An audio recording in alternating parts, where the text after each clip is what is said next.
Hello, everybody.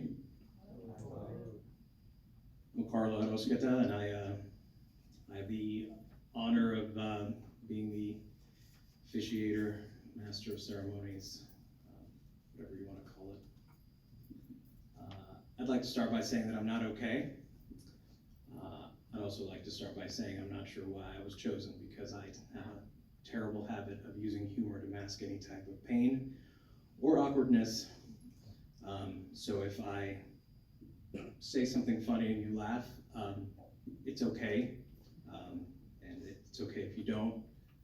But please don't think that in any way, shape, or form that I'm being disrespectful. I think above all things that Elle requested is that she wanted to be late for her own funeral. And I think we've pretty much been capable of achieving that for her, since she's not here yet. Oh, thanks for showing up.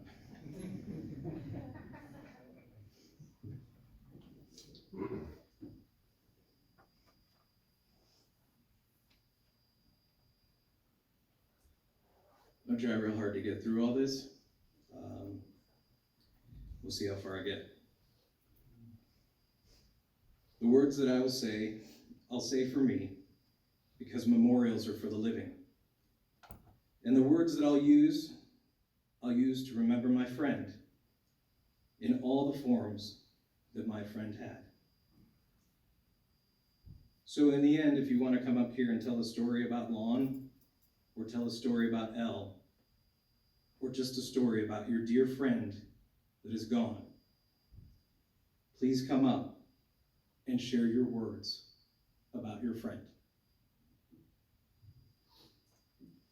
Our friend is gone.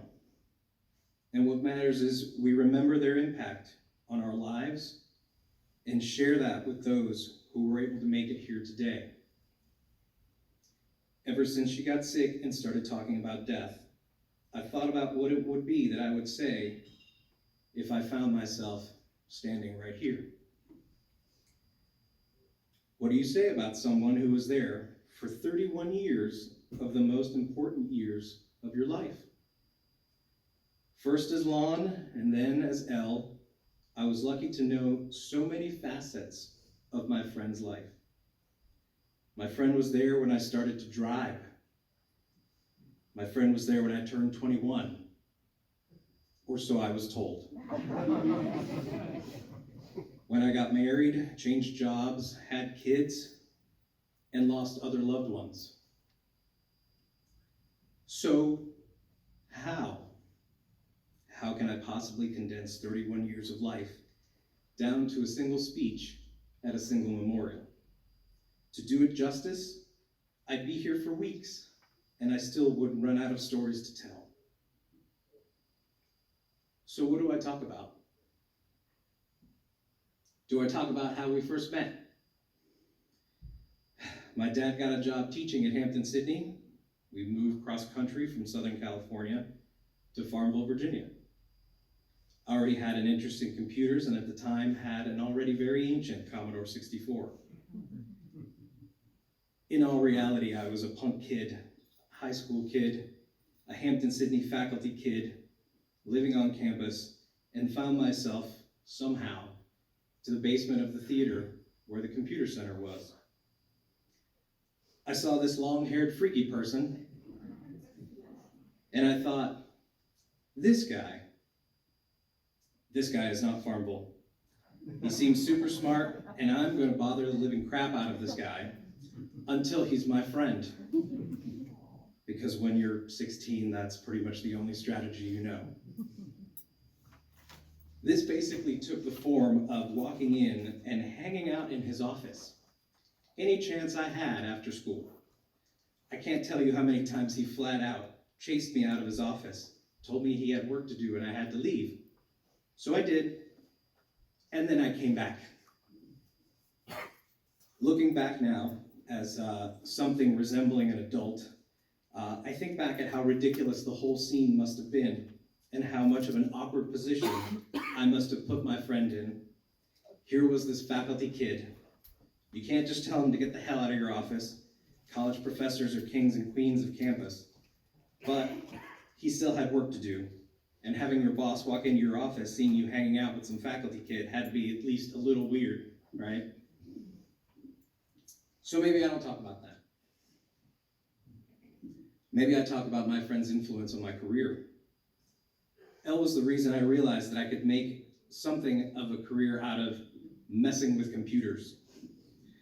Very early on, she taught me how to make my first Ethernet network cable using only a giant spool of cable, some connectors, a manual crimp tool, and then using a manual tester to test each cable pair to make sure I'd made the cable correctly. Now, I don't know how many of you here have made an Ethernet cable. There are 8 wires. Each one has to be in a specific color-coded sequence. White, orange, orange, white, green, blue, green, white, brown, brown. You're welcome. Also, looking back as an adult, I realized this was the closest thing to a snipe hunt that my friend could send me on. Sure, they could just order 500 Ethernet cables. We had the technology in the catalog. But if he just set me to making them, they would not only be cheaper, they'd be better. And that's 500 cables worth of time that I wasn't bothering him in his office.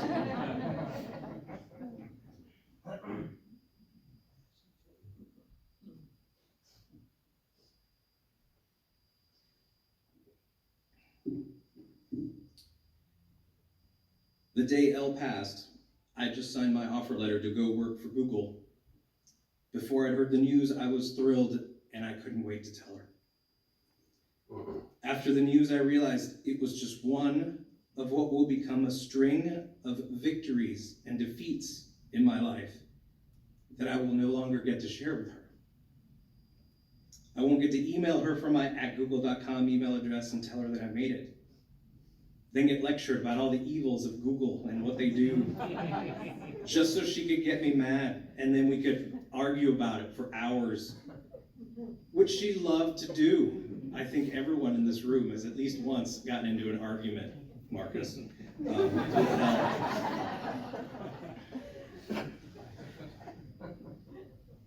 So for me, not being able to share life's big and little things because your loved one is gone, to me, that's the definition of grief. Grief doesn't end, doesn't just magically go away one day. The more you love, the more you hurt. And it's important to know that it's okay to not be okay.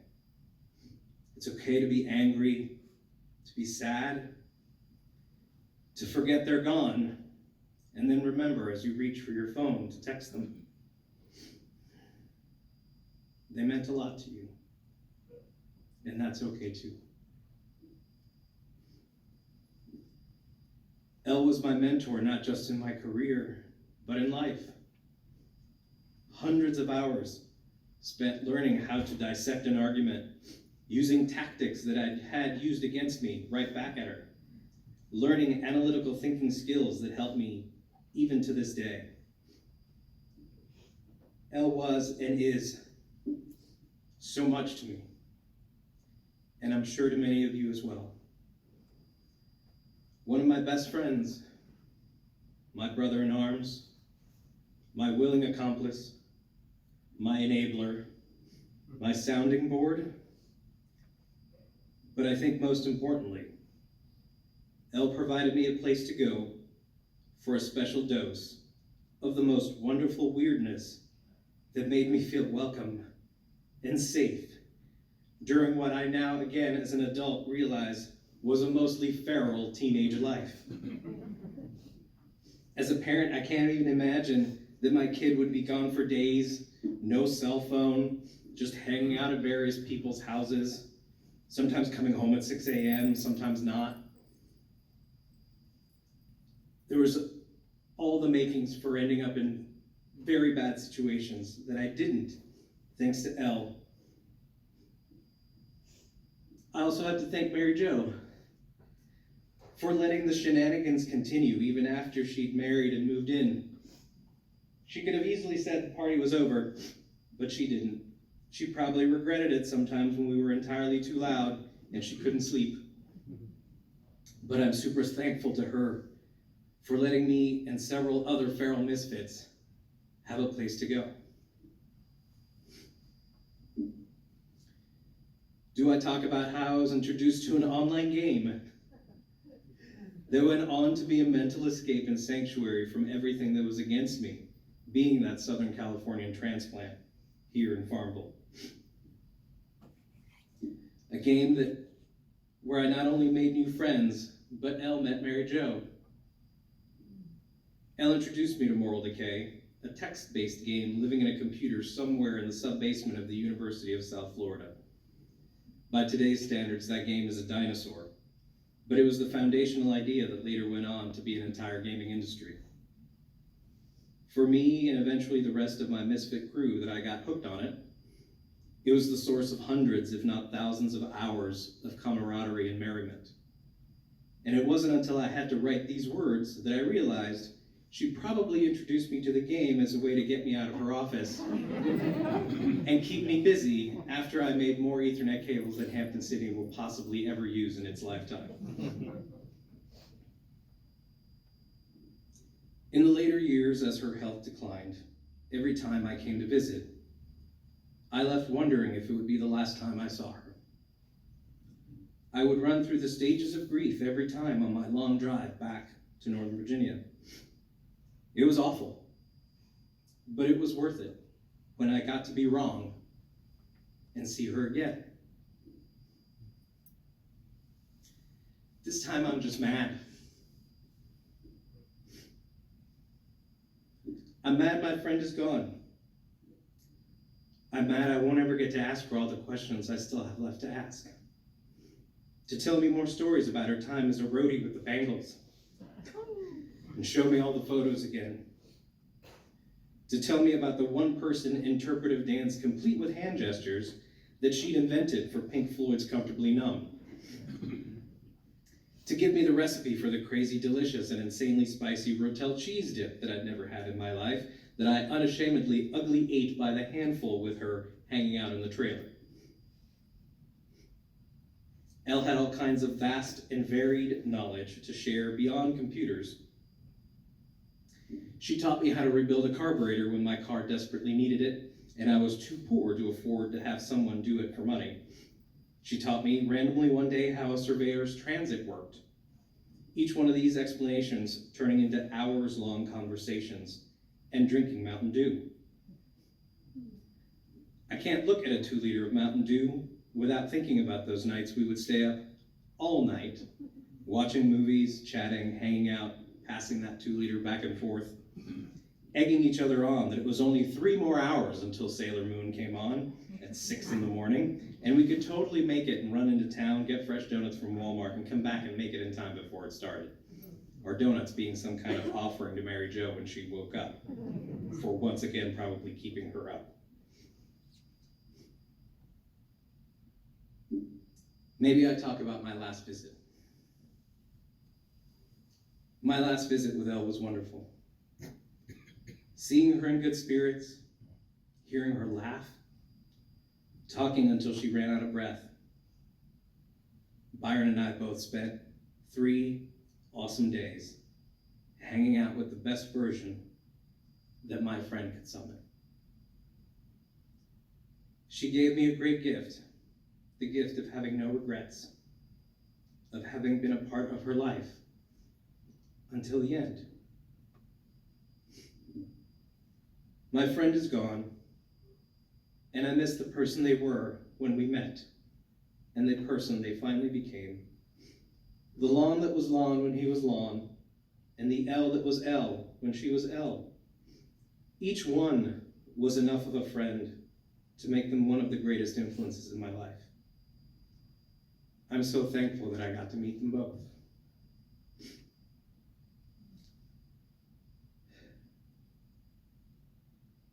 My friend is gone, and I miss them. Thank you.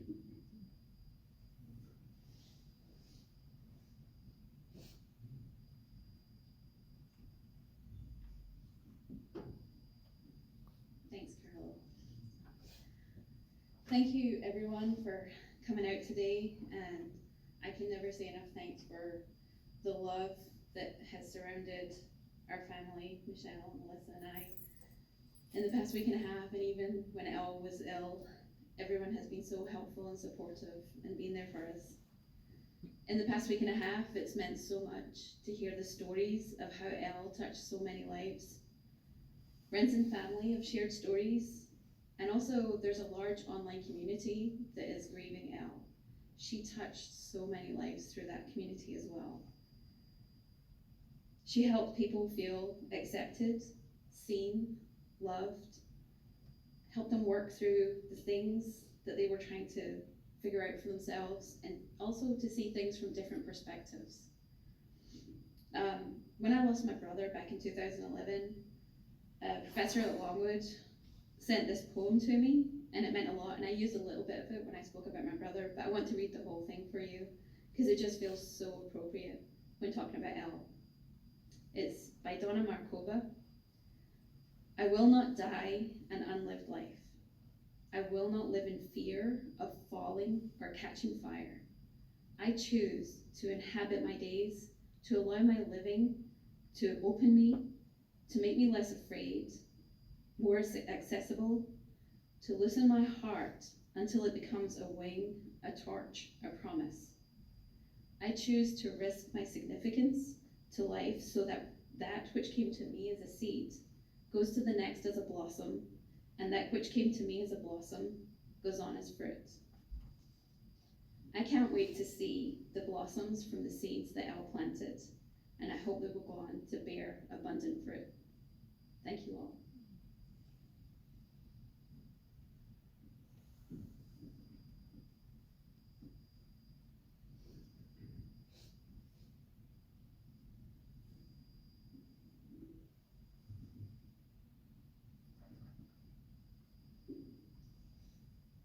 Good afternoon, Mary Jo, Alyssa, Michelle, Mr. and Mrs. Stockton, friends and family.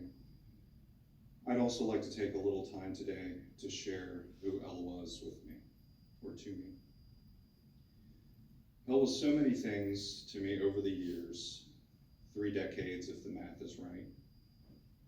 And I know I can't do our friendship justice in such a short time. It was nothing if not dynamic through my formative years into adulthood, and now well into middle age. She was consistently there. One of my closest confidants, best friend, intellectual, philosophical partner, rival. As I grew into the person I am, so did our friendship grow deeper roots and myriad branches. She was possessed of an intellectual ferocity that I found so intimidating, but it was really her irreverence and her wit that I fell completely in love with, and this is what I'll try and capture.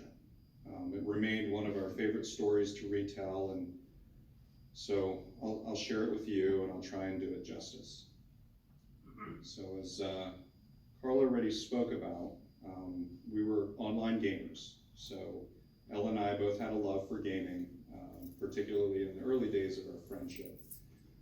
So one afternoon in early January of 1996, I found myself at Elle and Mary Jo's trailer, and it had just started snowing in earnest. Now, if anyone remembers this blizzard, there were 3 consecutive days of snow, and it ended with about 2 or 3 feet of snow on the ground. However, for me, being snowed in with Elle and Mary Jo with beer, food, and internet for days, this was an absolute dream come true. But as luck would have it, not long into what we thought would be this gaming marathon, our game goes down.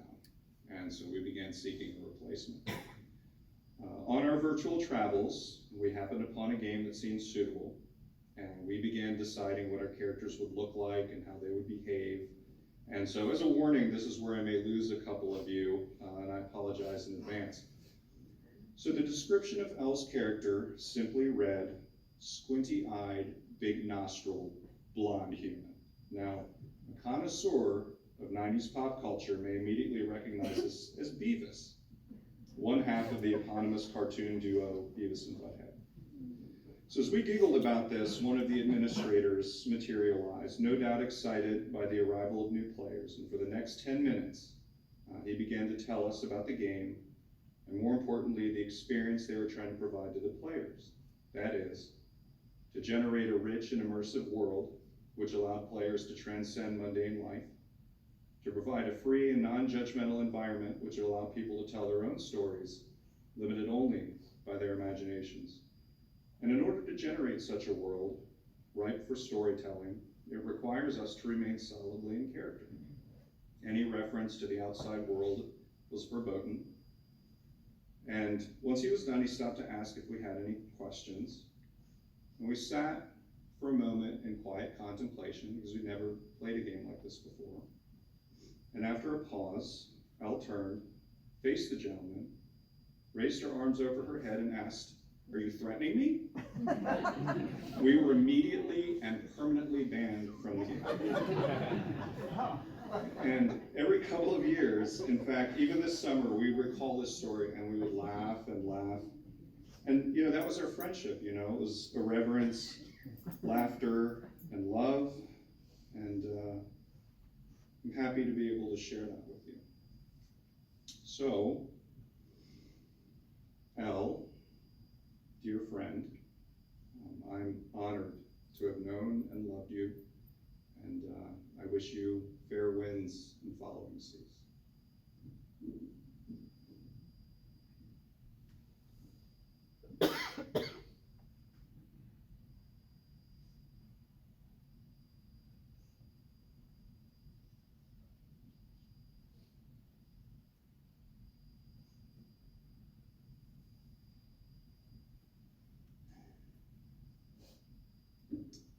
I'm going to read a story that was sent to me by my wife, who also had the pleasure of knowing Elle. Before I go into that, I just want to say that there's so many amazing memories and stories. I would never be able to get to all of them, nor would I want to. At least not here, not today, not like this. So, when I'm done with my other story, I just want to make sure that anyone else here that feels they would like to come up and say a few words, that you're welcome to do so. It doesn't have to be a lot. You can come up here and say that you loved having a friend, and that you'll always hold your friend's memories in your heart and in your mind.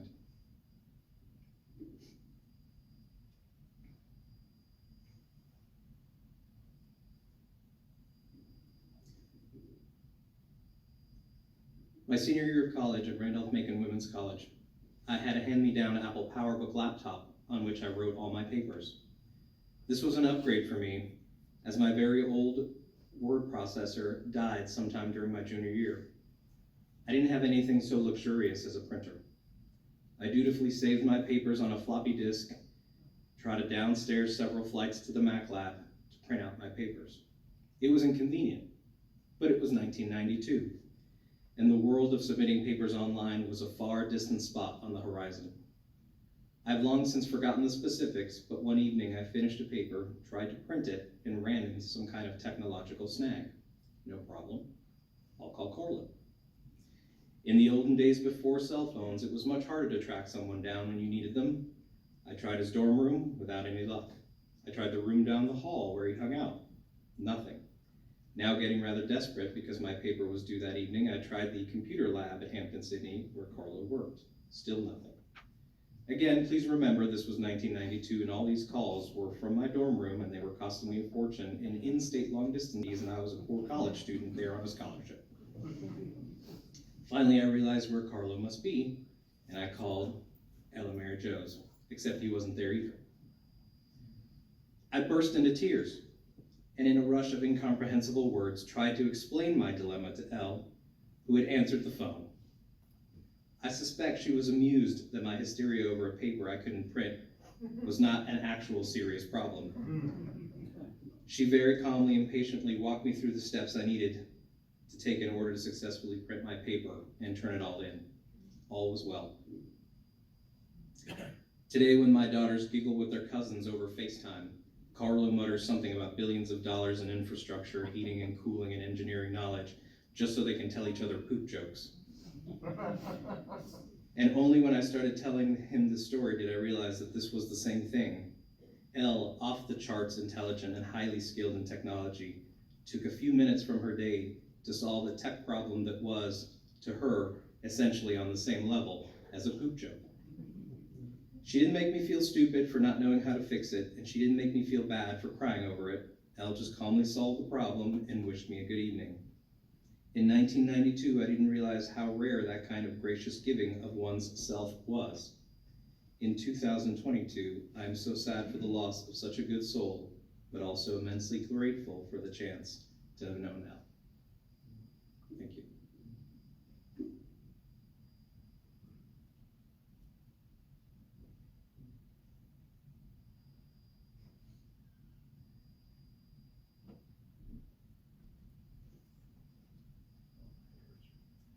I hope it's okay that I stand out here. I'm allergic to stairs. My name is Sidney Allen, and my first memory of Elle was 42 years ago, back in high school. And Richard and Margaret may be the only ones that recall this, I think. But I was in 8th grade, he was a senior. He'd been the high school photographer for the Cavalier and for the Focus newspaper. And that dark room was his dark room. And I was an 8th grader coming in. He was graduating, so they were acclimating me to be the photographer for the newspaper. But he had, all high school kids have some irreverence towards authority figures, especially the principal. Our principal was a good man, and in our adulthood, we all knew that Jimmy Melvin was a good man. But in high school, Elle broke some rules. I recall specifically him making these posters and taping them all around the school with Jimmy Melvin's face on the poster, something to the effect of "desperate desperado" or some nonsense. And yeah, I think he got in severe trouble at home in school. But oh, that wasn't him. No, it was him. Then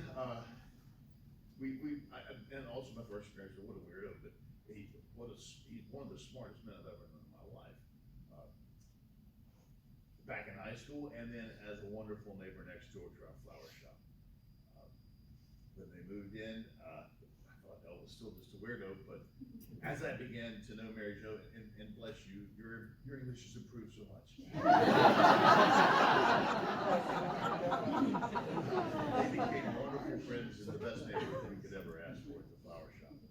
And several years ago, I started inviting myself over to their home on Sunday nights, and that's something a family does. And I had those dinner with my folks on Tuesday nights, but anyway, it was just so comfortable and wonderful to be able to come over there and watch television, and I would cook some food, and Mary Jo would whip up some things, and we'd sit down and break bread, and it felt like being in the family. It really does. It is. And I love my neighbors, and I'm so very, very, very grateful to Elle. And I was so grateful to let her know that I was going to miss her and that I love her. And I'm so very, very grateful that she's left behind some wonderful people for us to love. Alyssa, her parents, my BFF, Michelle, and Mary Jo, who's still learning English, and I'm just so very proud of her. Thank you all.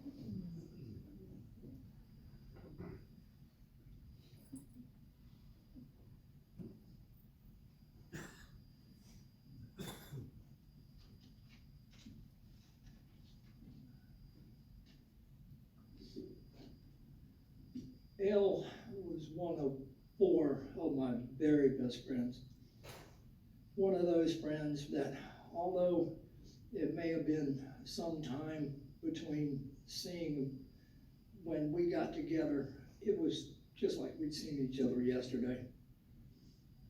A brilliant person, fun to be with, an absolutely beautiful soul.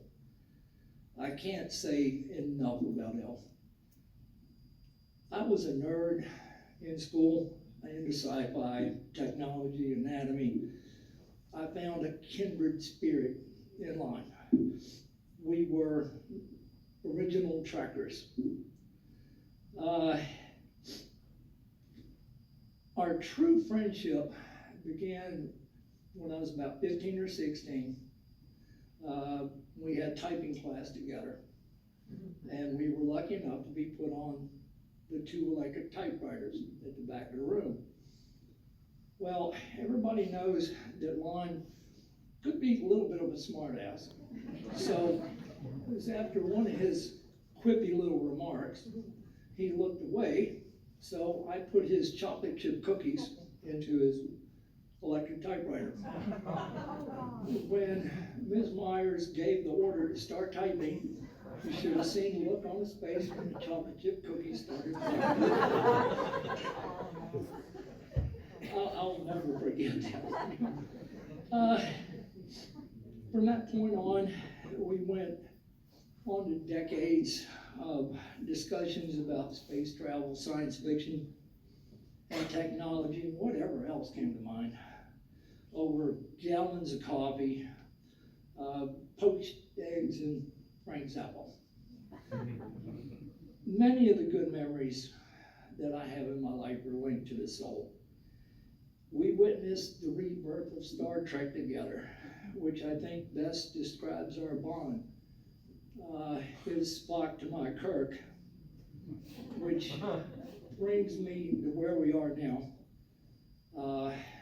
I feel like Kirk at the end of Star Trek 2. Spock has died, and to quote Captain Kirk, my friend, I can only say this: of all the souls I've encountered in my travels, his was most human. Now we just have to find that Genesis planet. Godspeed on your continuing voyage, Elle, and thank you for brightening our lives.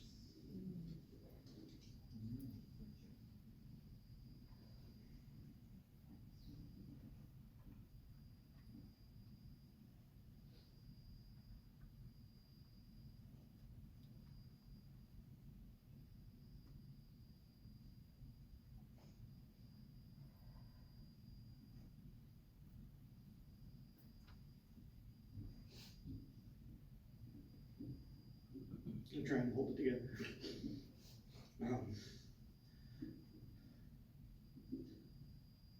I first met Elle at my very first Farmville Pride meeting.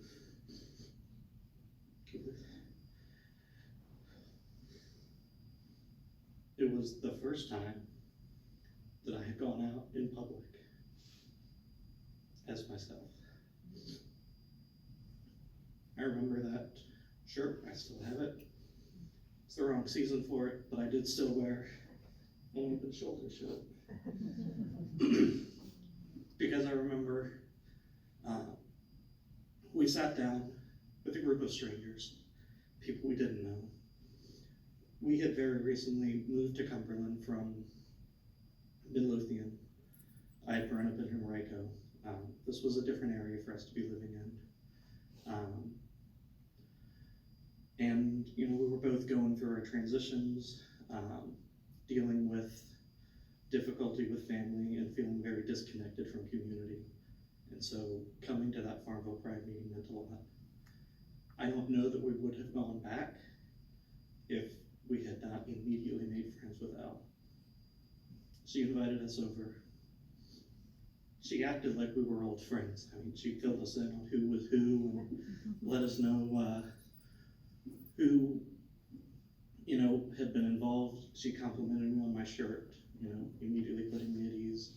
We talked about nails, and just really made a connection, which is not something that Tatum or I ever really do in person with people. Usually we make better friends online via memes, which honestly is the best way to get to know Elle anyway. Over the course of my friendship with Elle, she was actually my mentor as I went through my transition. There were days that I would come over and just talk and ask questions, and nothing was off limits for me to ask Elle, and she filled me in, helped me figure out, all the ins and outs of things that I had no idea. This was stuff I hadn't really considered up until, hey, now I realize this is a path I want to go. And then in September, I had my surgery, and now it was my turn to answer all of Elle's questions. Nothing was off limits. She could ask me anything, and I was happy to answer. It felt nice to be able to return the favor. Elle has been a friend, a mentor. She's changed me in ways that I can't even begin to account for up here. Whether it's just how to keep things around the house, whether it's, how to think about political candidates, transition, everything and anything that matters to me. I had a conversation with Elle about it, and she has left an indelible mark on the way I view everything.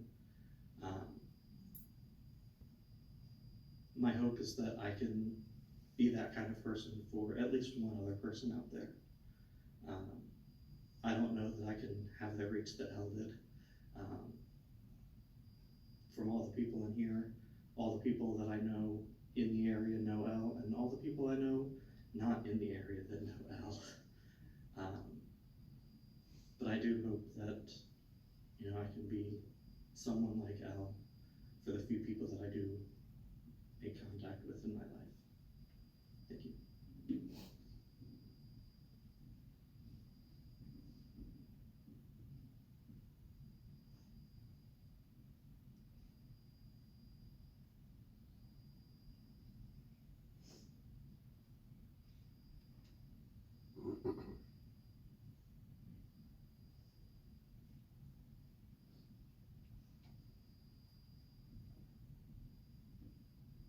Some of you may recognize me. I look just like my mother.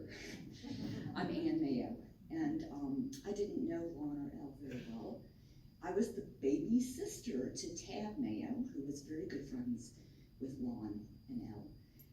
Unfortunately, Tab can't be here today, so I wanted to say just a little bit.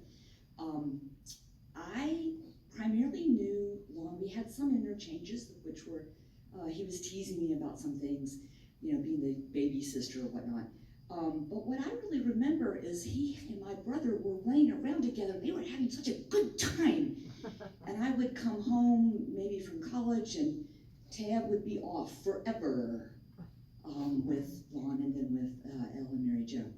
And unfortunately, Tab's plans were to come up, I guess, in a couple of weeks to see Elle, and that didn't happen.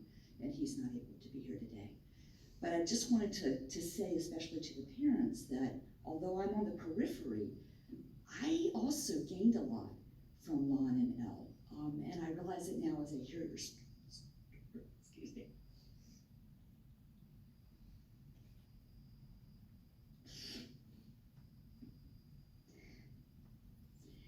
As I hear your stories, and I know some of his and her interaction with my larger family as well, how important even this little bit is to me, although I didn't know Lon or Elle as closely as many of you did.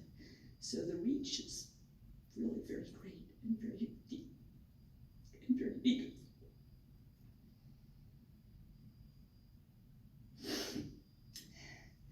Godspeed. We'll all miss you.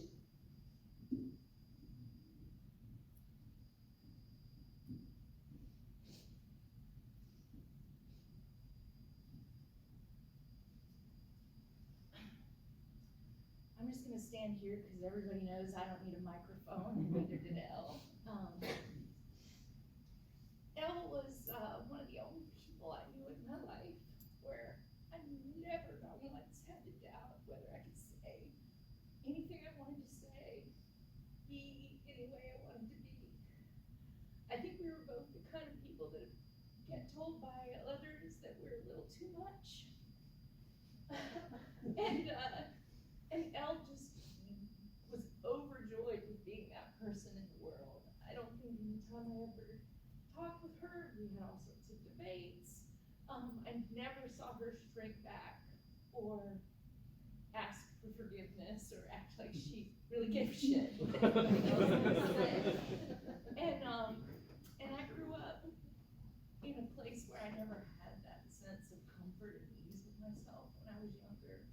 And it really always meant something to me that I could just, I didn't have to think about it. I could just be. And I hear that story from so many people here.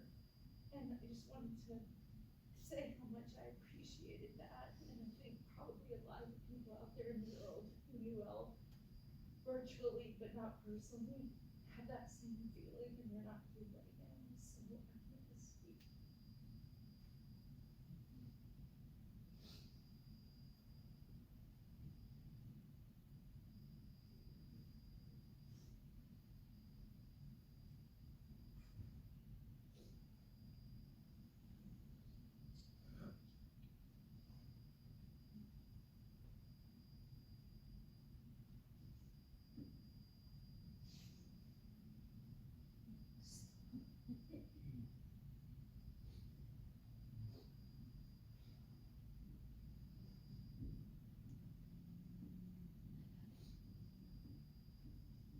I'm a little gimpy. Haven't always been gimpy, but I am now.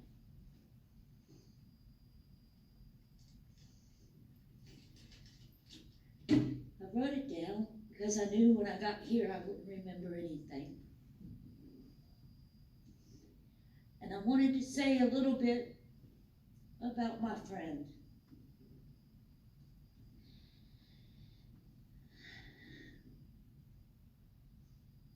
I know, we'll get through it, right?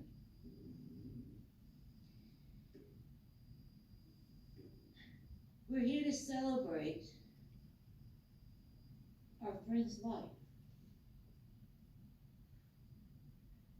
And we're not here to mourn. We will grieve because it is our loss. His dance with death is over. And I'm glad that he's no longer having that dance. I'm not glad he's gone because I'm selfish and I miss her too much. But I want to say a little bit about my friend whose life we celebrate today. To say that she was unique is a big understatement. I first acquired Elle when I married Richard. I acquired her because she was a member of what MJ later dubbed the F Up 4. It was a group of 4 friends who were thicker than brothers, closer than brothers. See, Richard and I eloped. So and I had never met Elle. So when he called to tell him that he got married, after the disbelief, he demanded, put her on the phone. I was 19. Put her on the phone. His first words to me were, what are you worrying Richard for? He doesn't have any money. When I answered, married him for his body, evidently that was the right answer. Because we were very dear friends ever since. She taught me that being unique is what we are. So we might as well enjoy the good parts. She challenged us all to be ourselves, but our best selves. But if you believe in a code, you must live up to that code. All of it, not the comfortable part. All of it. Infinite diversity in infinite combinations. That's how she saw the world. That's how she lived her life. I don't know how anybody expected her to do anything different. That's how she was. And that we should all go down that rabbit hole more often than we do. Sometimes it's scary. You never know where you're going to end up. But it always enriches you. Elle was one of the few people that could talk more than I do. That's saying something. And she argued for fun, on purpose. Right, Marcus? Until you said enough. That's it. This discussion is over.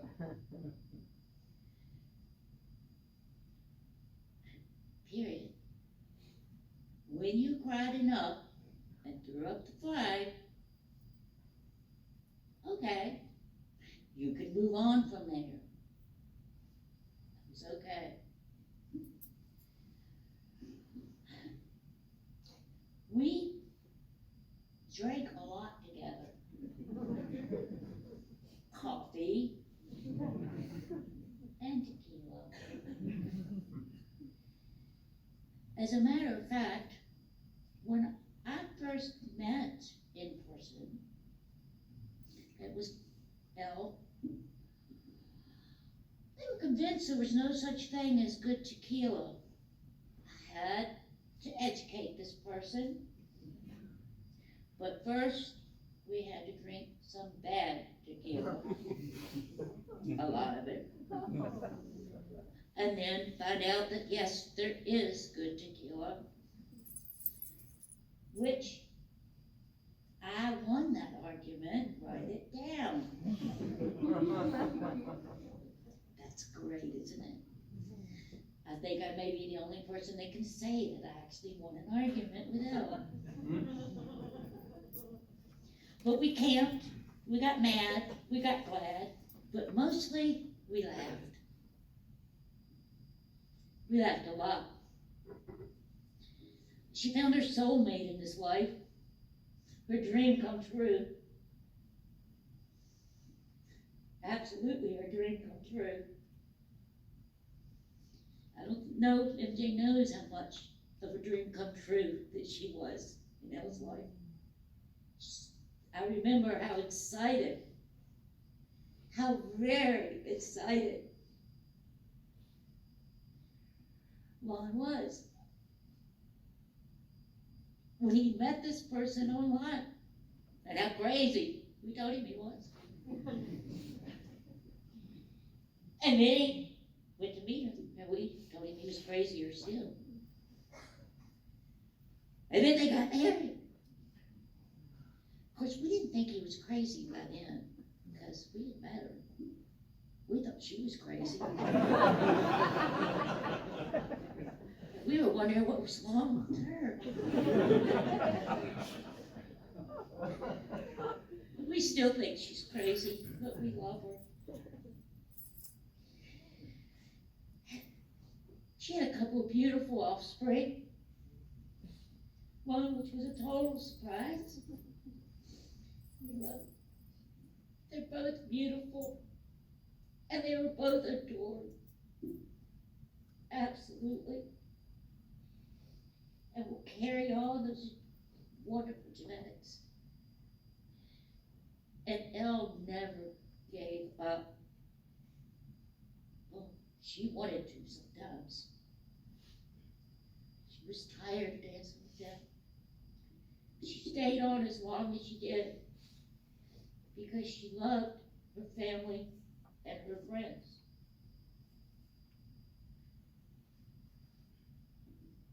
She'll be sad if they go. They'll be sad if I go, she told me. And I don't want them to be sad.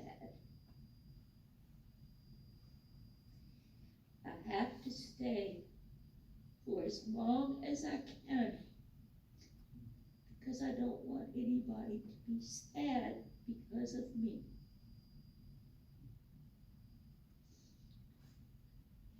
We talked about these things sometimes.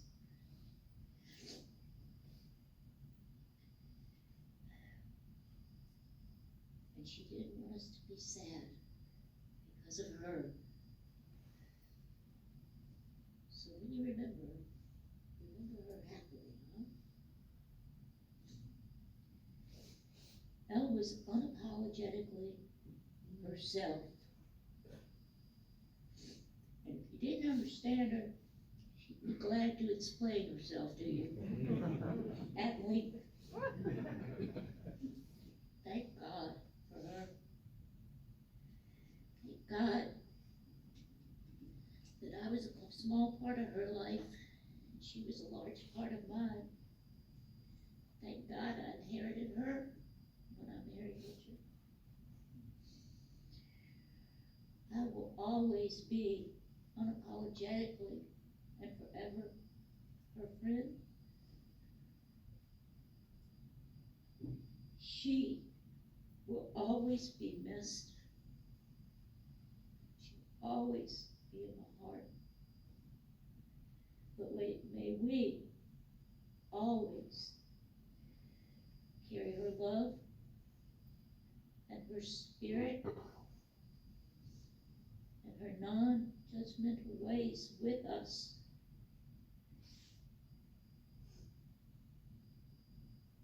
And remember, she didn't want anybody to be sad for her. She wanted us to be glad for her. She was my friend. That she was wonderful. That she was weird. That she was terrific. And I loved her. I will miss my friend. And I will miss having somebody who will do things with me and look at me and go, first, let's agree this is a really bad idea. And then do it with me.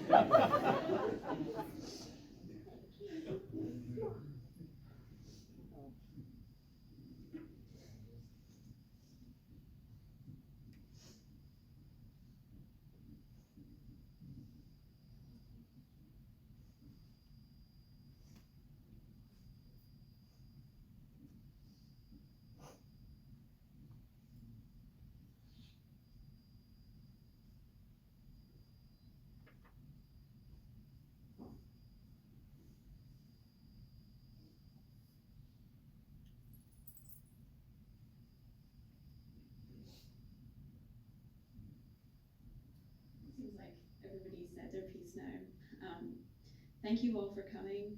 We're all going to go raise a glass to Elle at the press club. If anyone would like to join us, please do. If not, we hope to see you again soon. Thank you.